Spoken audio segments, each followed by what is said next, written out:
సామాజిక న్యాయానికి champion Congress party. ఆ కాంగ్రెస్ పార్టీలో పుట్టి పెరిగిన వ్యక్తిగా నేను కానీ, గౌరవ మంత్రి లక్ష్మణ్ కుమార్ గారు కానీ ఎటువంటి దురుద్దేశాలు, మాకు పార్టీకి సంక్షేమం తప్ప ఇంకొకటి లేదు. జరిగినటువంటి ఒక అపోహ, వాటన్నిటి పట్ల నేను ఆ మాట అనకపోయినప్పటికీ దానికి పత్రికలో స్వీకరించినటువంటి ప్రకారంగా కొంత తన బాధపడినటువంటి మాటకు నేను క్షమాపణ కోరుతా ఉన్నా. ఎక్కడ కూడా అటువంటి ఆలోచన లేదు. నాకు అటువంటి ఆ ఒరవడిలో నేను పెరగలేదు.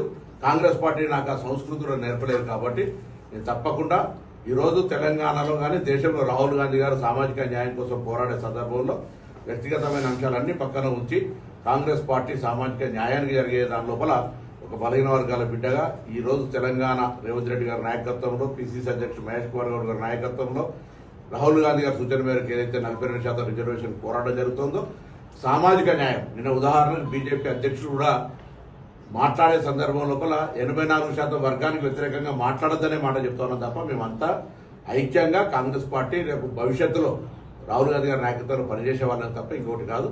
లక్ష్మణ్ కుమార్ గారు వ్యక్తిగతంగా బాధ కలిగి ఉంటే మాదిగ సమాజం కూడా మేము అంతా కలిసి పెరిగినటువంటి వాళ్ళమే కరీంనగర్ టౌన్లో. కాబట్టి అటువంటి ఎక్కడ కూడా ఆ అపోహ ఉండద్దు అనేటువంటి మాట నేను మరొకసారి ప్రత్యేకించి విజ్ఞప్తి చేస్తున్నాను.